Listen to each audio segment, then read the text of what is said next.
Tom Fletcher, welcome back to the program. Of course, your first visit since the war began, but also, obviously, you're there during the ceasefire. Just in this sort of conundrum over what Gazans should do, where they should go, what have you been hearing from them there? Well, thank you, Christiane, for having me on. And I'm calling in, as you say, from South Gaza. I entered the areas crossing this morning, so I've spent the day mainly in North Gaza, which is desolate. It's been pummeled. As you drive along, you ask the people in the car, you know, is that a school? Is that a hospital? Is it a house? And you can't tell the difference. Miles and miles and miles. And you see the people searching through the rubble. They've been able to start going back to the north, as we've seen in recent days. And they're searching for their loved ones. They're searching for family members. And what you notice is the despair as they search through the remains of their homes. And you see the dogs as well on the rubble. And what you notice is that the people searching are thin and the dogs are fat, because the dogs are also searching for corpses. I mean, I've got chills as you say that. Have you been able to... Well, let me just play this soundbite from actually Carolyn Levitt, who, as you know, is the White House spokesman. And, you know, she and others, including Trump, as we said, and Witkoff, who's his envoy, they said Gaza is uninhabitable. Here's the White House spokeswoman. This is an uninhabitable place for human beings. Do you really think that families can live their dream in a region that looks like this, with no running water, no electricity? It's a demolition site right now. It's not a livable place for any human being. And I think it's actually quite evil to suggest that people should live in such dire conditions.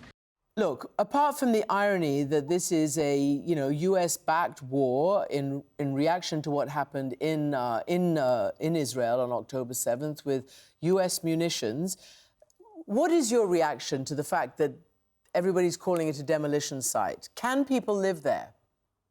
Well, look, and just to be clear, before coming here, I spent a morning in Nir Oz, the kibbutz that was most hit on October the 7th, and where 1 in 4 people were either killed or taken hostage. And I spent a lot of time with the community there, talking to them about their situation.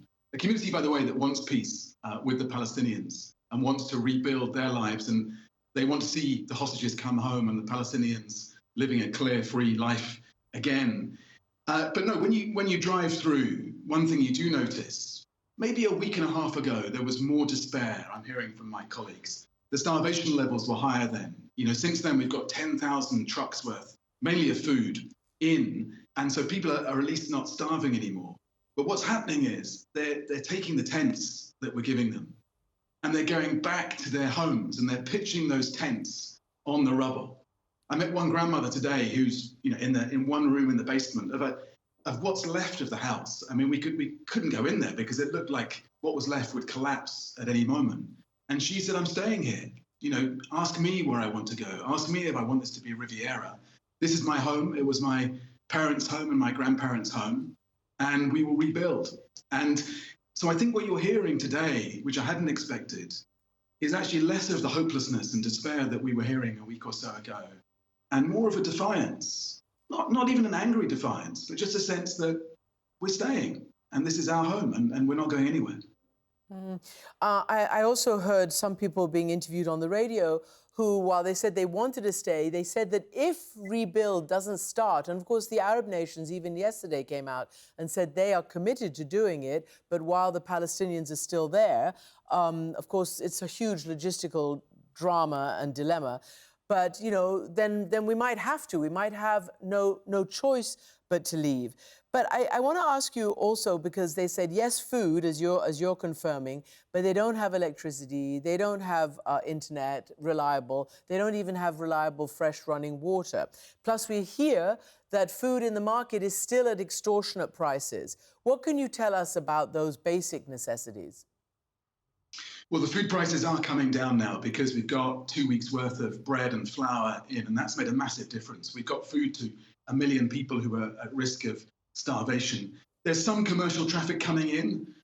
Fuel is very, very limited. People are still cooking on fires, as they have been for 15 or 16 months in the rubble of their homes. We're getting a bit of medicine in, I visited the one decent pump working in the north of Gaza, which we've helped to get started again, which thousands of people are coming miles in order to use. I met one old guy, you know, my father's age, mid 70s, who'd got there, and he showed me his jerry can of water, and he said, all I have left in the world is this jerry can and this water.